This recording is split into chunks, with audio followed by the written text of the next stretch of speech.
Ito ay rated SPG, striktong patnubay at gabay ng magulang ang kailangan. Problemado nga ngayon si David. Hindi niya kasi mabasa kung ano ang tumatakbo sa isip ni Ramon. Ilang beses nang gustong kausapin ni David si Ramon. Lagi niyang sinasabi na siya na ang bahala kay Olga. Pero tahimik lang si Ramon at hindi sumasagot. Ang totoong nasa isip ni Ramon ay kung totoo niya bang anak itong pinakilala sa kanya ni Olga, gayong puro pala kasinungalingan si Olga.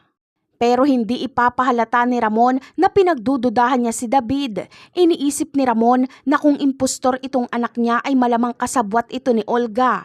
Pero ang mas iniisip pa ni Ramon ay ang kaligtasan ni Marites dahil siguradong pupuntahan ito ni Olga para patayin. Alam na kasi ni Ramon na si Olga ang banta sa buhay ni Marites.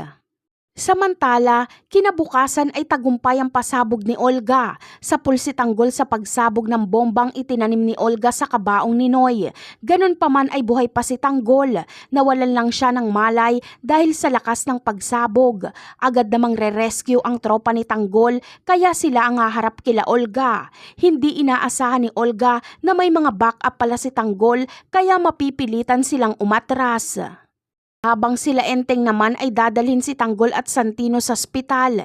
Iiwan lang nila ito sa ospital dahil hindi sila pwedeng makita ng kapulisan. Labis na mag-aalala si Marites at tending sa nangyari kay Tanggol at Santino.